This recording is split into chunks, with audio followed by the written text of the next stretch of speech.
All right. Hello, hello. I'm crossing my fingers real hard that everything is working out right now. I hope you can hear me. I did 3 test runs this morning, making sure that the audio is much better than last time. So if you can hear me, give me a thumbs up, anybody, if there's somebody watching right now. That would be really helpful. And I'm going to look over here real quick to see if I can, yes, I can see myself. Alrighty, things have aligned. I don't see any thumbs up, but I'm just gonna guess that things are working out. All right, so if you're here, so glad you are. Welcome to the weekly sketch sessions. As I mentioned last week, and if you didn't catch it, I'm gonna tell it to everybody right now. I'm doing these weekly live streams where I'm gonna cycle through different subject matter every week. And so last week was figure, kind of got taken down halfway through, but I kind of muscled through it. This week it's portraiture. Next week we're going to do some animal drawing, and then after that some landscape or nature drawing, and then I begin with figure again. And so every week the subject changes, but every week also the focus changes. So last week I was focusing on anatomy. So this week I'm going to focus on underlying structure. So what I'm thinking about these sketch sessions as workout sessions. They're not beautiful artwork creation sessions. They're sessions for me to work on certain craft issues, and I invite you to do the same, or you just do whatever the hell you want to do, work from the footage that I'm screening, and have fun, listen to me yap away, or put me on mute and just draw. It's completely up to you, but I hope that, like that we can feed energy to each other and help each other stay in our sketchbooks and keep our chops sharp. So, oh good, I got a thumbs up earlier, so that's good news that I have not been talking to myself without you guys hearing me. So what I'll do is I will flip the camera, set up shortly, and show you my drawing pad. So I have 3 photos that we can work from, and I'll try and time myself like 20 minutes per image. Some of them are very challenging, and I'll tell you why they're challenging, and others, like I'm starting with one that's fairly easy. But so what I'm going to be addressing is my process. Like if I'm practicing structure, recognizing structure in the human head, instead of just making a pretty drawing, I follow what's called the Loomis deconstruction method. I'm kind of adapting it for my own means, but that's pretty much what I'm basing it on. So some terms might sound familiar to you, but I'll walk you through step by step, and as I said, you can do your own thing as well. So let me switch cameras.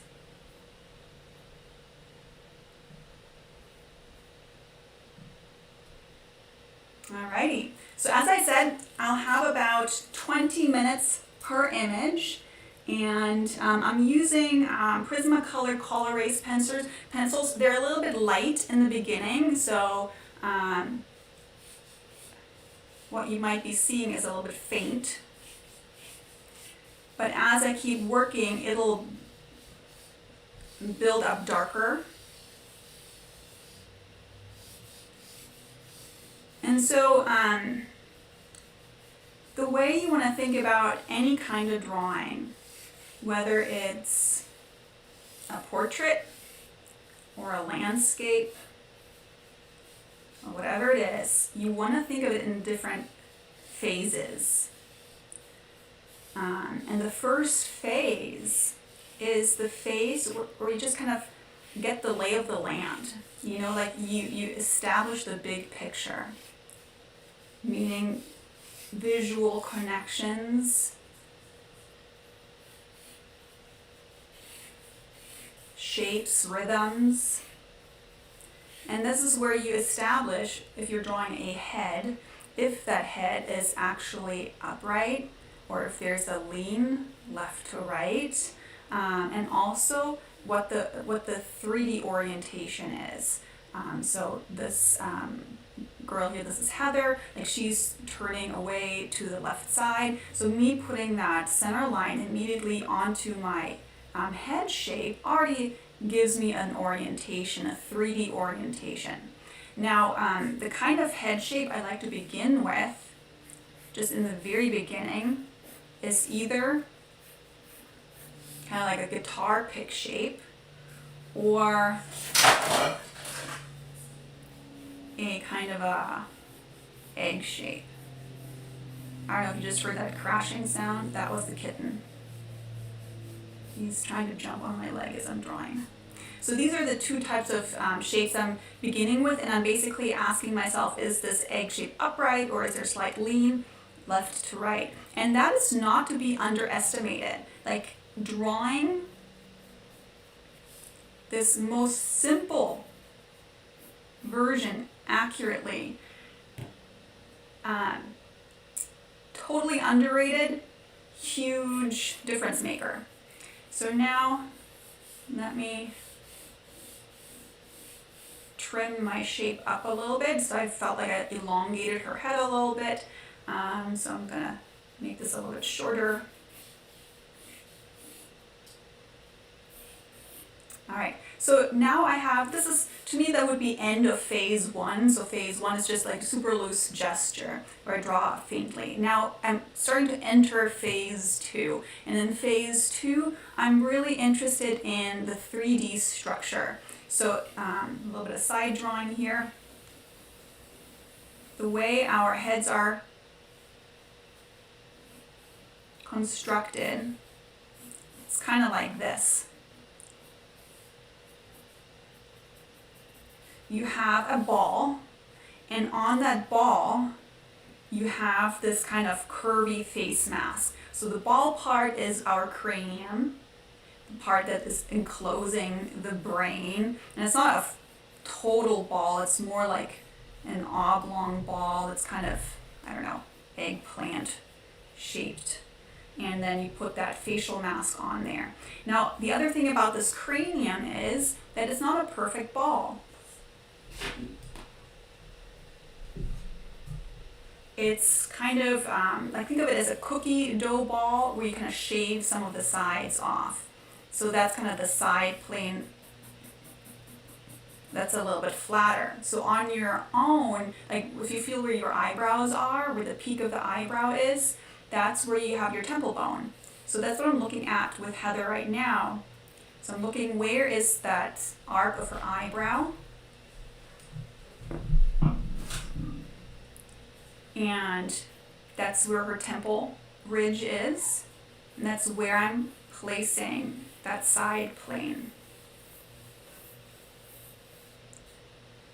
And so of course this is an artifice, you know, we don't really have like this disc-shaped side plane on our head, but it's useful because it's delivering me a major plane change.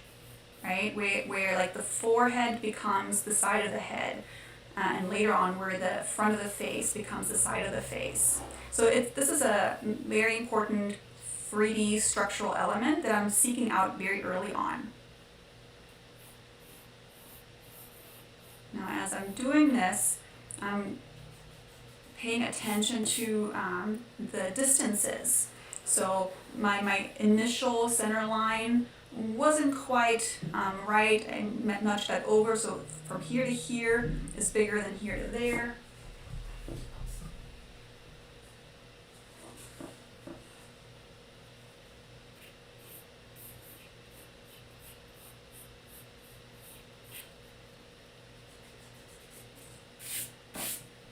All right, so I got two main elements established. So let me find out the center of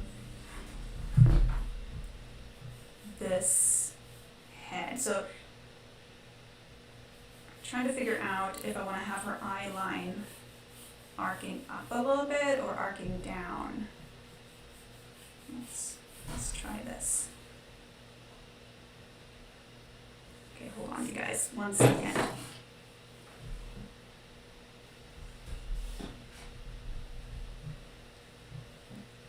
Now if you can see this one, he's trying to chew on the cables.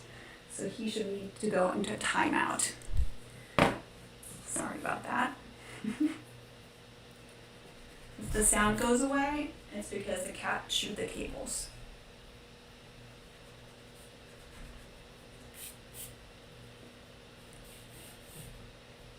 So I'm trying to find the halfway point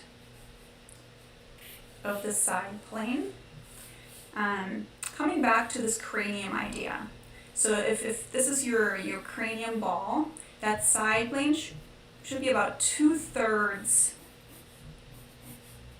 the height of your cranium ball. So 2/3.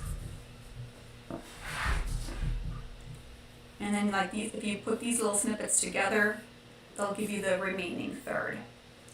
So that's something that you want to check for. And it's useful because the side plane can help you deliver accurate proportions. Because if you go use the bottom of the side plane, that will give you where the nose is growing out of the face. And if you use the top of the side plane, that'll give you the hairline. And then if you find a halfway point, that's usually around where the brows are. So not the eyes, the brows. Okay. So, and it might not seem very satisfying, but when I'm drawing these lines here, I'm making sure that, first of all, that they're not drooping. So let me get a color so this is super clear. I'm thinking about on this head egg, if I drive a straight rod through there, the center axis, these angles here, the brow angle, the eye angle, the nose angle, they should not be slanting at some odd angle. They should be perpendicular as in 90 degrees to this imaginary central axis. So right now that's what I'm checking for. And as well, they should be parallel. So this is something that often gets missed. So my size here needs to be equal as the size here. The size here equal to here. So otherwise, like if you have one drooping this way and the other one kind of being like this, then it'll look like the person had a stroke. So let's take this out for just a sec. So this is all this underlying work that I do. So now that I have these kind of proportions sketched out, I'm going to get into the facial mask. So I'm coming back to that side plane. Halfway back the side plane is where the jaw connects with the cranium. And the jawline has 3 major angles. The back of the jaw, the length of the jaw, and then the front of the chin. And then it goes back up to the other side, length of the jaw, and then here the cheeks are overlapping the rest of the back of the jaw. So if you see a bird's eye view, your jawline is kind of like a horseshoe. And on girls, these angles, they kind of flow more seamlessly into each other. The chins aren't as angular. And on guys, you have that a little bit more angular in general. Not with everybody, but it's a generalization. The ear of Heather has hair over hers, but if you wanted to kind of visualize, the ear sits in that back bottom quarter.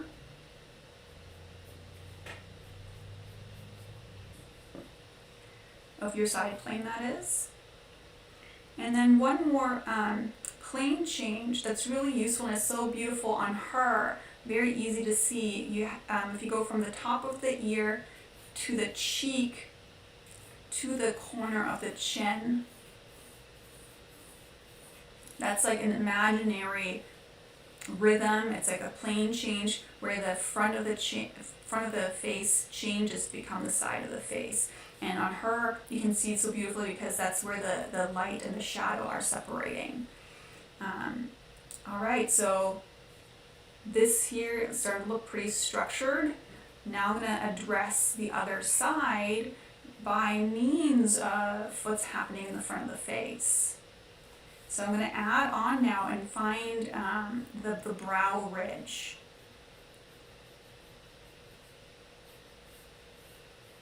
So the brow ridge can be simplified into this visor-like shape.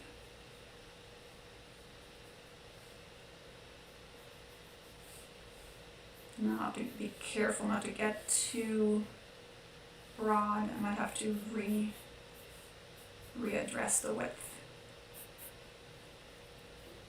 And the reason why I love the Color Erase pencils so much is because they have that eraser in the back for these more technical drawings. It's a really good thing to have. Okay, so brow, arcs over, other side, kind of steps back into here.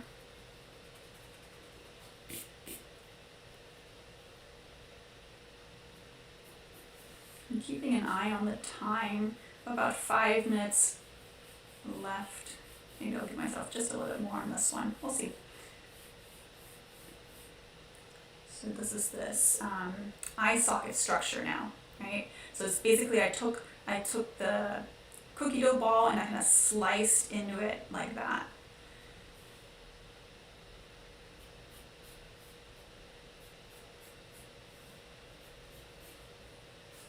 You know, I'm kind of making myself zoom out at this point, kind of seeing the whole drawing in one glance, kind of listening visually if there's anything that just feels too big or too small. At this point, nothing is really coming back to me, and it might change as I get further into the drawing.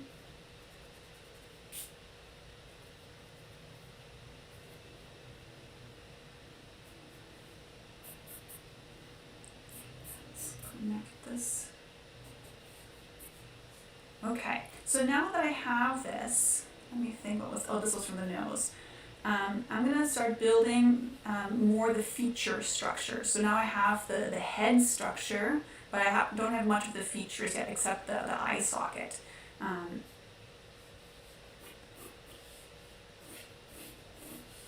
So quickly getting sidetracked by the neck here. I want to get that in.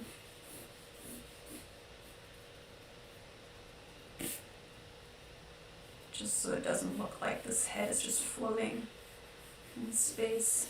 All right, so nose. You can build your nose starting at 2 places where it makes sense. You can begin at the base of the nose and then build up, or you can begin at the root of the nose and build down. I would go with the area that's less confusing to you, where you feel like, oh, I kind of understand what's happening structure-wise, rather than going for the area where you're just like, what the heck is happening here? Set yourself up for success. So this part that I'm drawing right here, the part in between the eyebrows, it's called the glabella.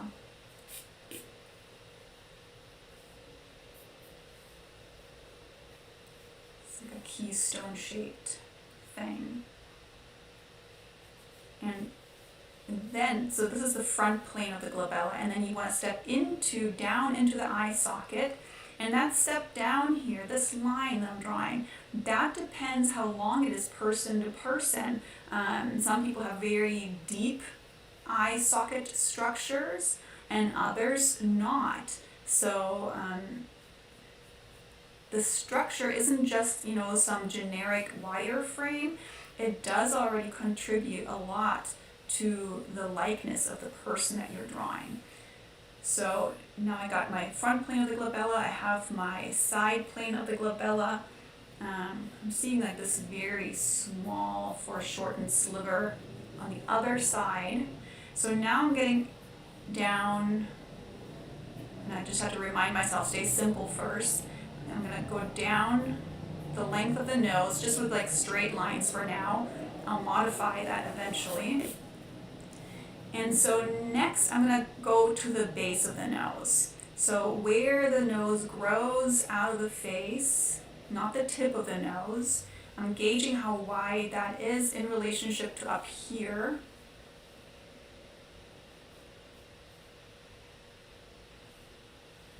So if you kind of drop these imaginary straight lines down, how do they relate to the nose? So I'm gonna go with this. And you know, listen, when you draw, it's a guessing game. Like you make your best guess, and then you step back and you assess, and then you adjust your best guess.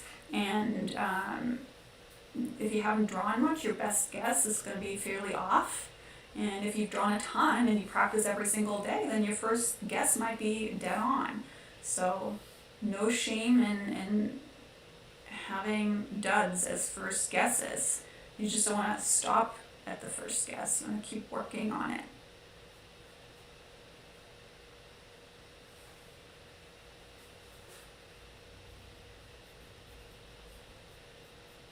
Okay, so let's come back. I want to keep working on the nose a little more before I get to the mouth structure. I don't like how this is kind of sagging at an angle. I know that her head has like this little bit of a tilt going on, but I want this and this and this to feel parallel, and currently this is just a little bit too high. So for the nose, like I basically build like this very simplified box. And now I want to modify this box, like this wedge-like thing, into more of a nose structure. So we have the ball of the nose, which is more like teardrop shaped actually. So I'm gonna work on that shape. And then the ball of the nose merges with the nasal bone. And not on everybody, but on some people, that nasal bone, I'm just gonna kind of bring that out, even though it's hard to see because she has glasses. The nasal bone gets wider, almost like a diamond shape. So it's something to look out for. If it's there, be sure to capture it. If it's not there, don't worry about it then. So I have kind of this ball of the nose. Now when I get to the wings of the nose, so I begin with just kind of generic oval shapes, and then I'm trying to chisel them into plane change laden structures. That's a strange way of saying that. So I'm looking for where do I think the nose changes from facing down to facing sidewards.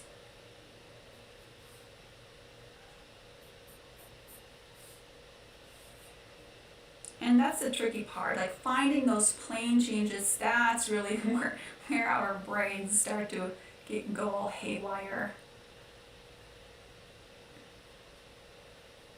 Because, and the reason for that is because we're rounded, our bodies are rounded. And if we're using linear means, like if we're not defaulting to shading to make our drawing feel three-dimensional, we need plane changes.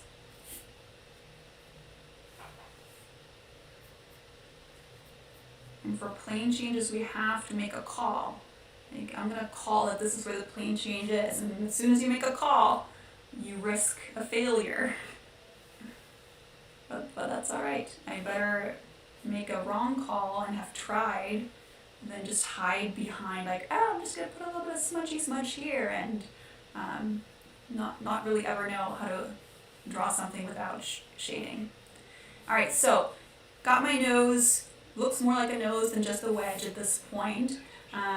Now I'm going to get into the mouth area. So for the mouth area, and I'm kind of looking at the time, so I want to keep going. I want to get the main features in on this one.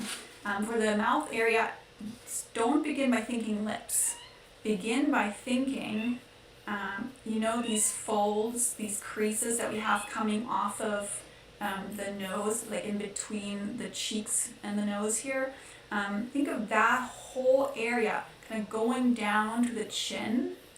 Think of that as a little dome, and that dome is sitting underneath the nose. Not really, but like it's the point is it's curved. Like the most thing, or one of the biggest things that people miss is they pretend when they draw that the lips are just flat, but they stretch over this curved structure. So we basically, let me see if I can do a little dummy here.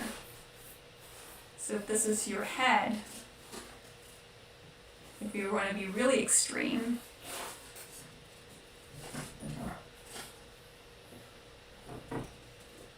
and you have a profile, we have the nose here, see how this is curvy, and then you have the chin there. So that's what I'm trying to talk about.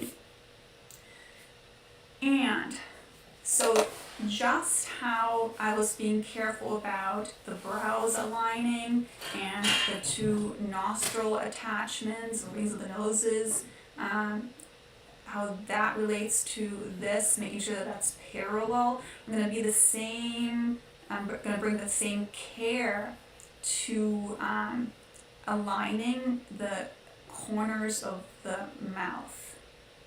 So don't even look at what's happening in the middle, just find where's the corner of the mouth, and not like if there's a little droopy area, not that, but just kind of like where does the mouth end, and connect those visually with each other, and look at that angle carefully. In terms of proportions, in general, if you have that distance between nose and chin, I think it's like if you cut it in thirds, the like 1, 2, 3. At the second point should be the bottom of the lower lip, and then the division is somewhere in here, and this is the top of the upper lip.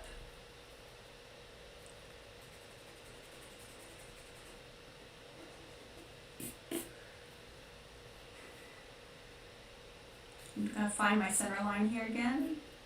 Make sure that stays centered. So I'm always beginning at the center and then I build out, rather than beginning at the left corner of the mouth and then building to the right. That's what the center is so useful for. So the center of the upper lip is called the tubercle, this little pillow-like Cupid's lip thing. And then whatever side of the face is further away of you, that side portion of the lip is going to be shorter than the side portion on the side of the face that's closer to you. Remember, perspective, foreshortening. Alright, and then on the bottom lip, you can think about it as two big pillows. One here, one there. Alright, and now I need to make sure that this, to me it feels a little bit droopy. So I'm not sure if I'm going to keep it that way, but that's something, if I gave myself the full hour, that's definitely something I'd address. I'd probably bring this up here.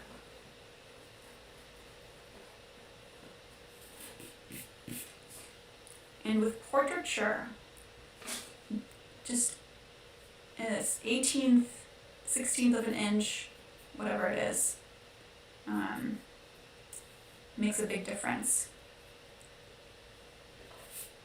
Because you're dealing in small increments.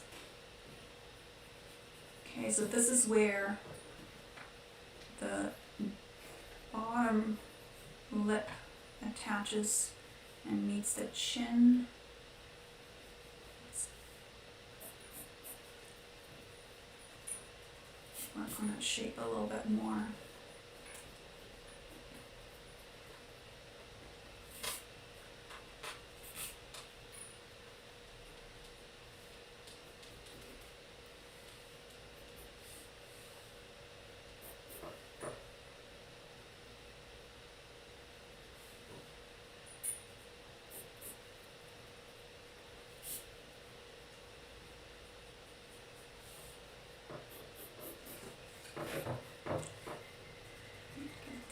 out some of these wiry lines. So I have a lot of underlying lines that help me establish my drawing, but I don't necessarily leave them in. Like as I keep working, I take the stuff out that might end up becoming confusing.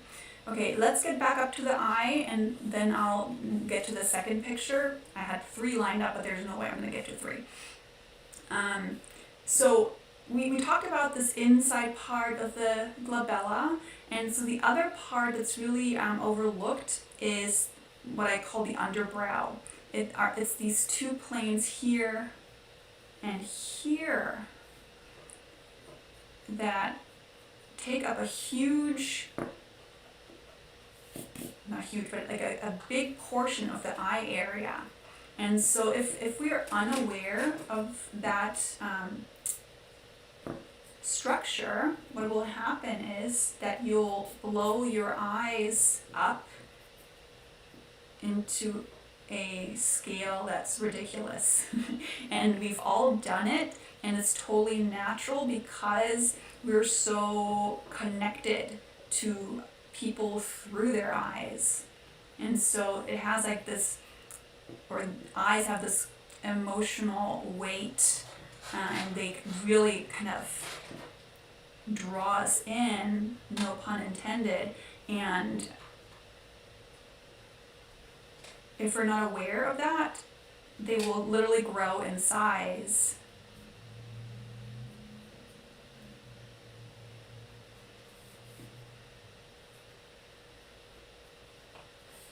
So as I'm drawing the actual rim of the eye, I've drawn one, and so now I want to make sure that the other eye feels like it belongs to the one I've already drawn, and so I'm kind of carrying over, like the bottom, I carry that over.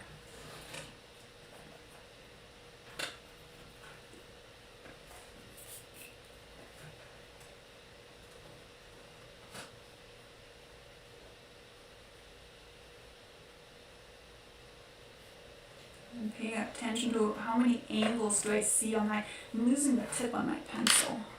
Let's go over here. For the upper lid, you usually have 3 angles, a fairly short and steep one on the outside, and a flatter one for the top, and a more sloping one again. We have a tear duct in here.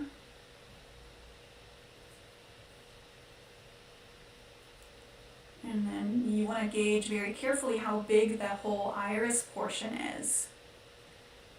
Just kind of looking at that white of the eye shape, how big is that? And there you go. So now I'm kind of leaning back, zooming out one last time. I'm looking at the forehead shape. Forehead shapes are also really playing a big part in capturing somebody's likeness, especially the hairline.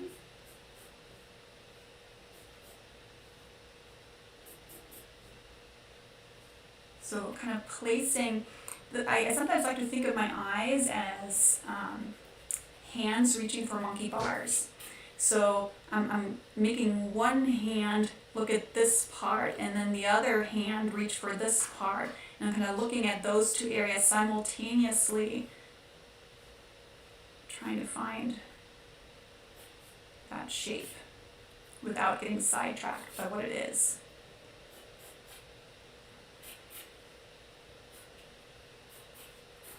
Alright, so I'm going to leave it at that for this one, so we have a chance to draw another one. But I'm pretty happy with how that deconstruction went. So let me change the pictures here. Alright, let's make her a little bit bigger.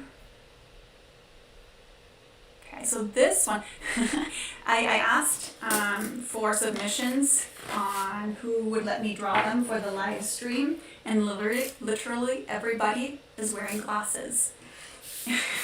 So we have, it's an added challenge. And this one is even trickier. It's not as tricky as some of the other pictures I had gotten, because she's backlit, or like 3/4 backlit, right? So we don't have that beautiful light clarity helping us out, but I think we're up for the challenge. So beginning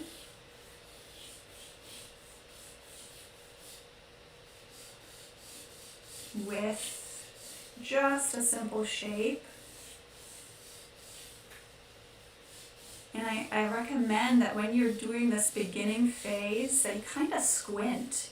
When you squint, you can't get, your eyes can't get caught on any of the details, any of the lights, any of the expressions. And it allows you to see the shape for what it is. Oops, let's bring this down.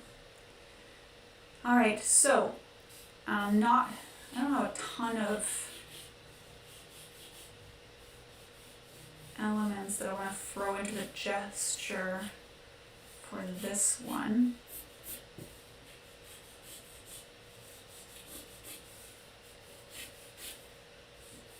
So what I did, like here, I was looking at the neck muscle, sternocleidomastoid muscle. It goes towards the pit of the neck. That's often something good to include. And now the last thing I'll include in the gesture phase is the center line. And when you place it, the question you want to ask yourself is, do I see slightly more of the left side or slightly more of the right side? Or is it truly equal? And for me, the answer comes back, I see just a little more on the right. It feels like she's tilting her head back a little bit. So it's something I'm just noticing for now. And then the next thing I'll do is I'll come back to that idea of cookie dough ball with a flattened side. And I'm locating this plane change. And remember, that's where the eyebrow is at the high point. So she, I think her name is Betty, I can't remember. She has this little highlight underneath her glasses.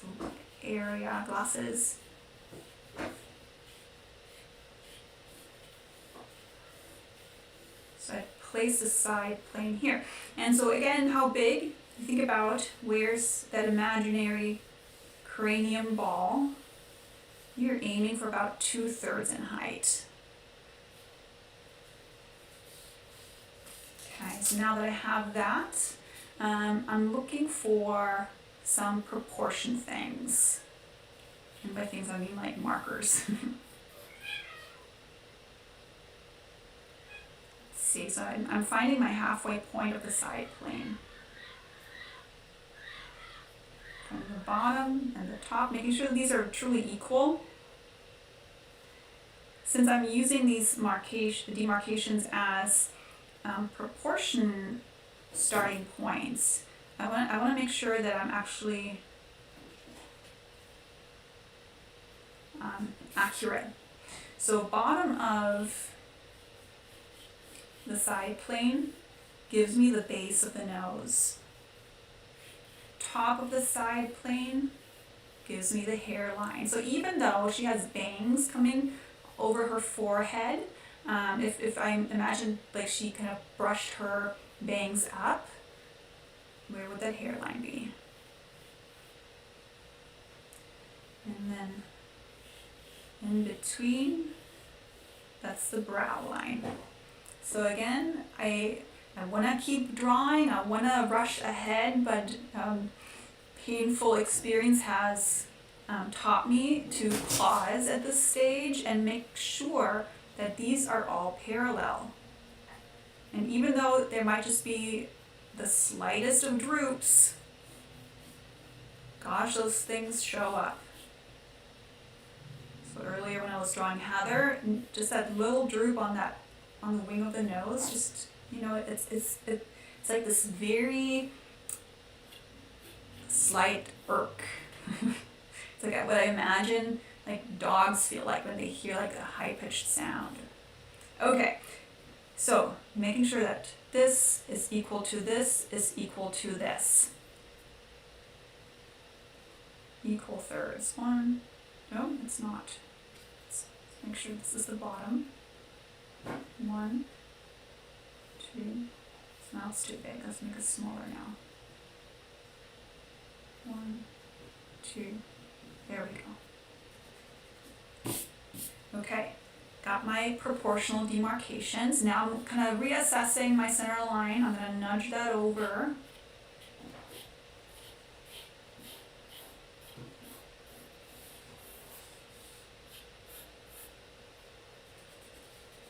Zooming out visually, taking it all in. Does this feel like Betty? And I'm gonna include the hair at this point, and like not individual strands of hair, but just the outer shape. Like if I connect the outermost points of the hair shape with each other, and I kind of place it on top of my Loomis head, and then I zoom out and I kind of look back and forth. That feels pretty good to me. So I'm gonna let myself keep moving forward.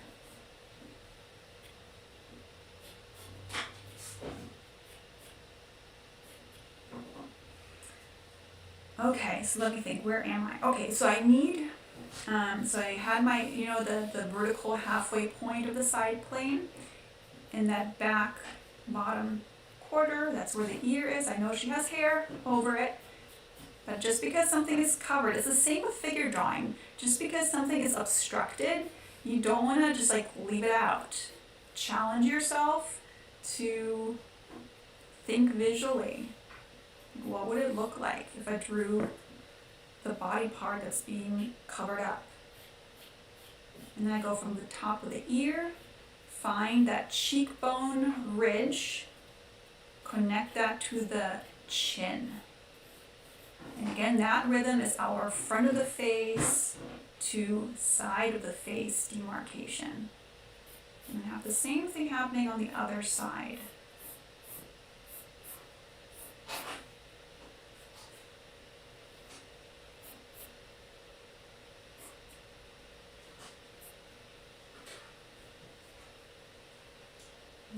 She might, currently she feels like you might get a little bit of an elongated face. At least the left side is making me feel like it's going to be elongated, but let's just keep moving forward. So I got this front plane, 2 side planes, got my proportional lines, guidelines in. Let's do some more neck work. So if you have just the slightest upward tilt of the chin, you want to look, if you see that underside of the jaw, kind of that part, how to say this, how the chin connects with the neck. There is this shape that, again, it's just like the underbrow. Most people aren't aware of it, so they don't pay any attention to it, and then they wonder, why does my drawing not feel like something's missing or there's not enough there? It's because of that underplane. I'm just going to shade that, hatch that in, just so you understand that hatched area. That's the underside of the jaw.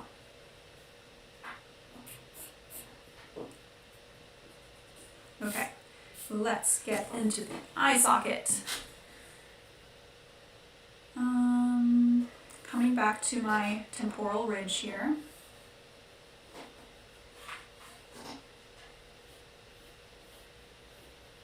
And kind of where the rims of her glasses are, that's kind of where that temporal ridge is. And then here it dips back down. And then you look from this corner here to the cheekbone. So your eye socket is kind of like a shelf that your eyeballs are sitting in. It's kind of inset into the head, and it's very protective of those fragile orbs. I'm looking if I left myself enough room here for the temple, and I'm gonna scoot that in more.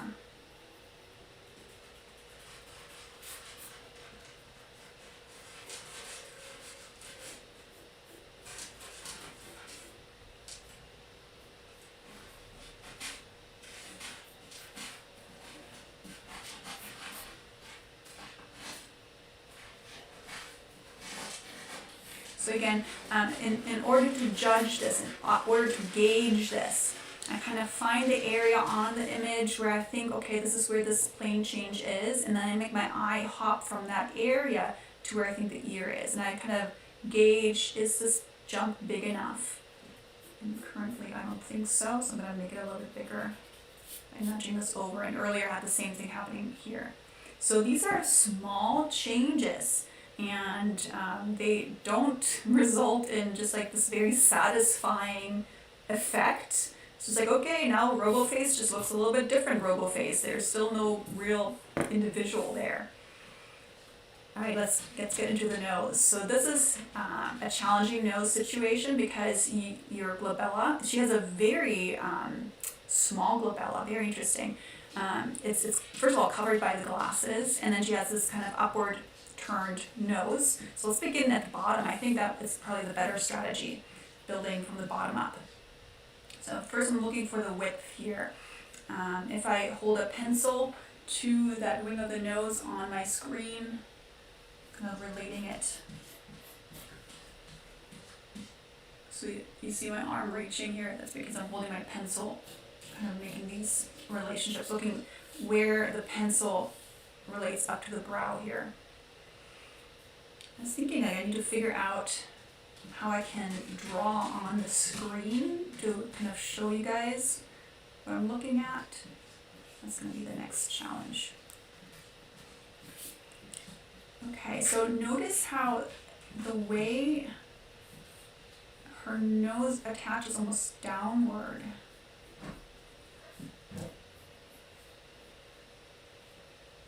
So at this point I'm only drawing the underplane. The plane of the nose that's facing the ground.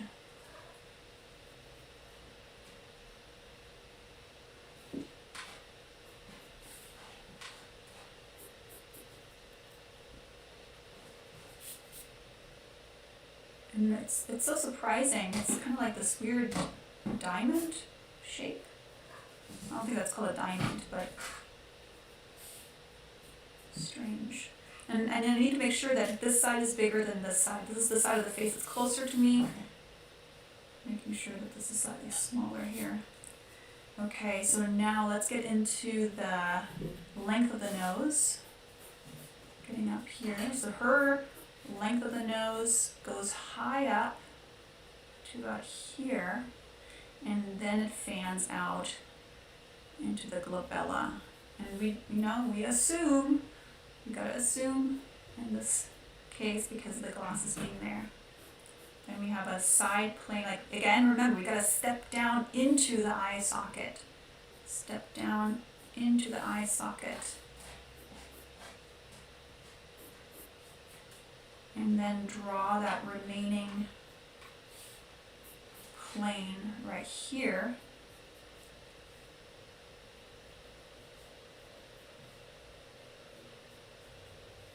And then the underbrow.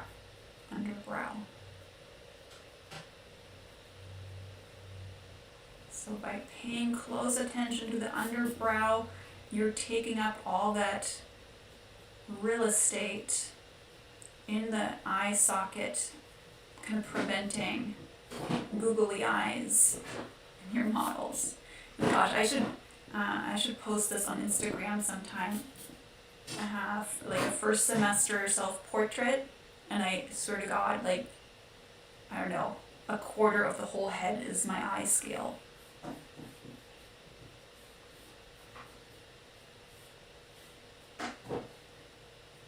Okay. Getting sucked into this detailed shapes. So, you know, that happens a lot. It's satisfying to draw the detailed stuff, and so I had to tell myself, okay, back, and back out and look at the big shapes, your underbrow on the right side. Get that going. All right, let's take this out. I got about 10 more minutes before we call it a night. And by the way, if any questions come up as you're drawing, or if you've always wondered about something in relationship to head drawing, portraiture, anything like that, pop it into the chat. I figured out how to see your questions. Okay, I'm going to abandon the nose. I was going to get into the details, but I haven't even done my dental mount, and I already can sense that I'm in trouble because I don't think I have enough space in here. Oh boy. All right, so let's venture on down. Let me check, because it might have happened that this has grown too low. So you listen to your hunches. Your hunches, your gut usually tells you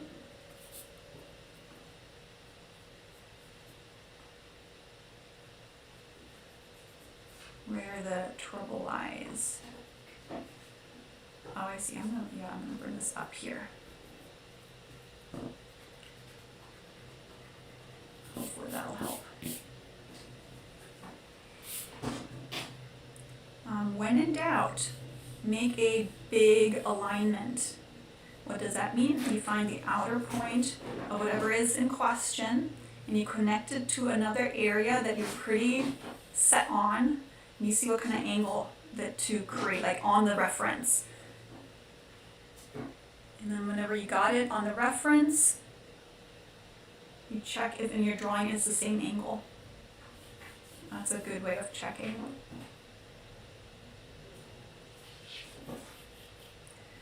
All right, let's move forward, even if it's not perfect. I'm looking for the dental mound.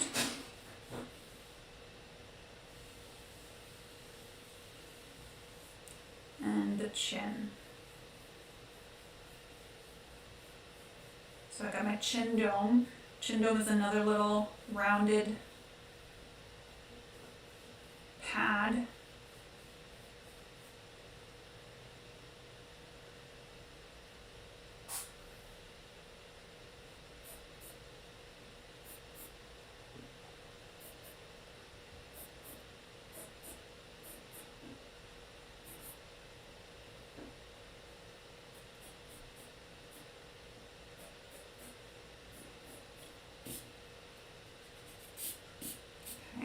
So remember what I said earlier. So going from the bottom of the nose to the chin, if you divide that in thirds, and she's smiling with her mouth open, so I always find that very challenging. So this is great. Get to muscle my way through this. Okay, so let me find equal thirds. 1,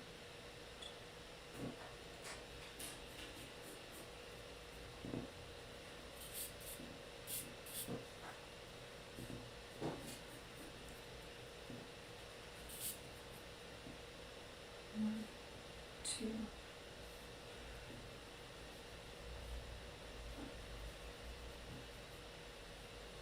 Let's see what happens if I go with this.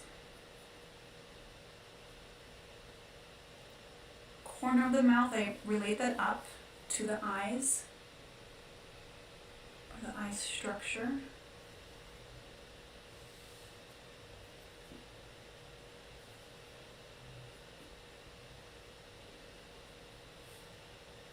And then one corner of the mouth and the other corner of the mouth, I'm trying to relate them, making sure that that aligns with whatever's happening here.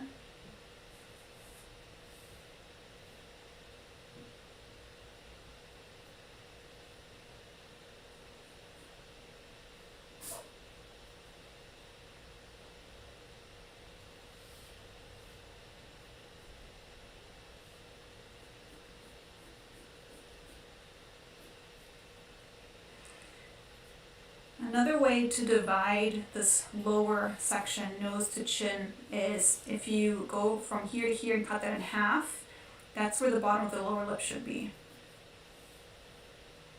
And when I use the thirds should be the chin crease. I think I said that wrong earlier in the top of the lip.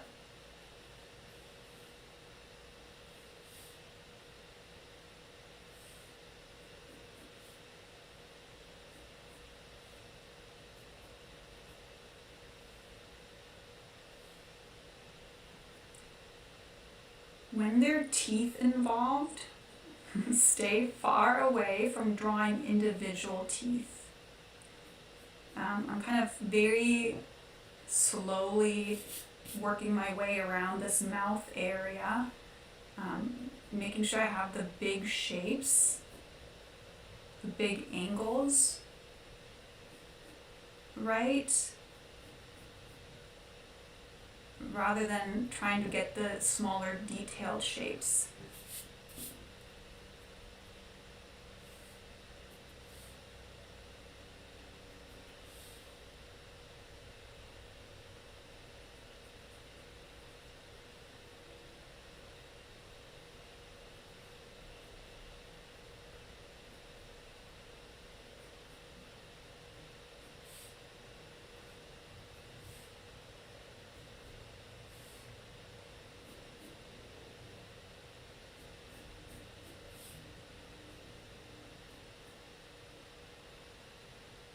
So I'm sensing myself wanting to get darker and darker and just wanting to control that area into submission. So I'm just gonna take a breather and step away from that and kind of come back up in the top area, see if I can bring that further along. I think then I'll be out of time anyways. But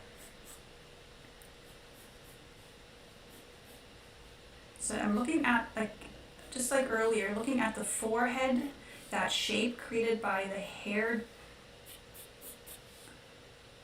Super useful for creating a stronger likeness, making it look more like the person that you're drawing. I say this frequently, so if you've heard me say this a lot, you may now roll your eyes. When you're out and about and you meet a friend, let's say, you usually can recognize them from far away, not because you're seeing their features, not because you can see the shape of their eyes, but the reason why you recognize them from far away as the person who is your friend is because you're so good at shape recognition, at silhouette recognition. And so that's why having a good hair shape or forehead shape, or all those kind of abstract shapes that we overlook, they contribute immensely to a good portrait, or a bad one if you don't look at them. Okay, I'm gonna get to the eyes a little bit more, and then I'll have to call it, even though this is not anywhere near finished. All right, so let's see. The eye line is halfway through on the head. So where the tear ducts are, that should be the halfway point. So let me kind of think this through. So here's my bridge of the nose. I step down into it. There's a little gap before I get to the tear duct. I have this upward slant, top slant. Let me see if I have a sharper pencil.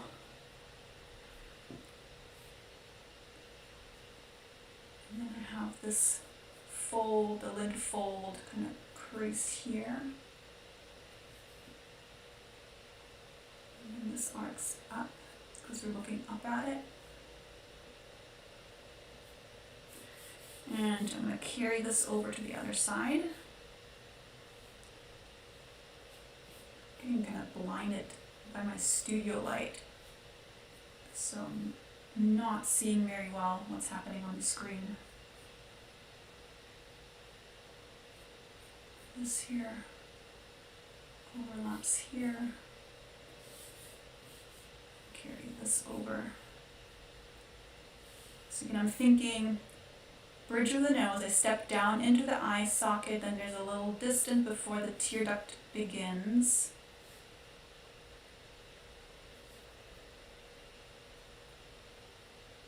And again, this goes up.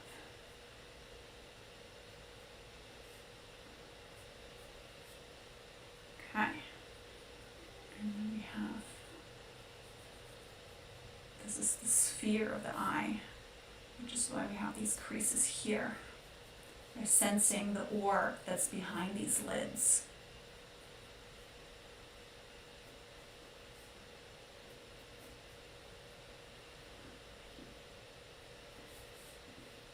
And then iris is here. Here. Oh, and my innards are screaming, put some shading on, make it look pretty. Alright, gosh, time's running out. Let me futz around a little bit with these nostrils. Get some more detailed shapes in here. And if I have a little bit of time over the weekend, maybe I'll keep drawing on it if I have a moment. And if I do so, I'll post it on the Instagram account, the Kira Studios Instagram.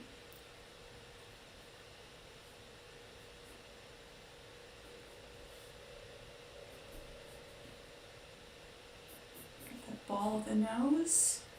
Just got this lovely ball of the nose. It's like super angular, so cute. And then this comes out.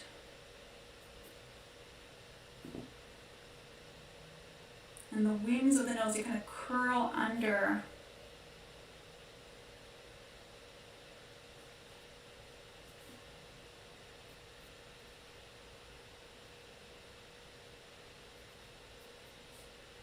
Oh boy, that's all droopy. Now I see it. Can you guys see that too? It's like this right side is drooping down, the left side isn't. Let's fix that. Let's bring the left side down, pretend like that's how long it is.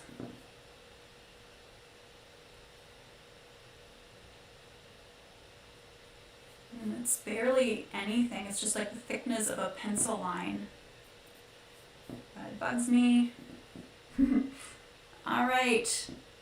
Gosh, I don't want to stop. I'm gonna let it go. She says and keeps drawing. Alright, let me switch over. Where's my cursor?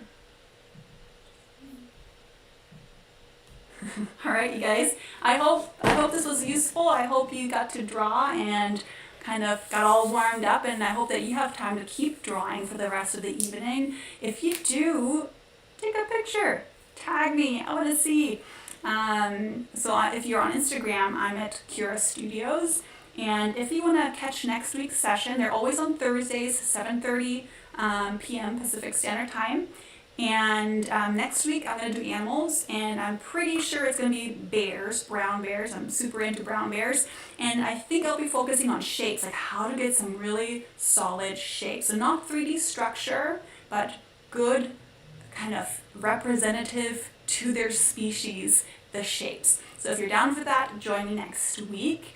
If you want to get a reminder, get on the email list. You can go to my website, kiraoc.com/3 questions. The 3 questions is for a free workbook that you get when you sign up for my email list.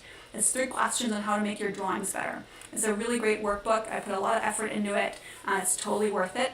And like that, you'll get the weekly emails and the reminder for joining me online. Alrighty, hope you liked it as much as I did, and I'll see you next week. Take care. Oh, let me see if there are no questions. Alrighty, I'll see you soon. Bye.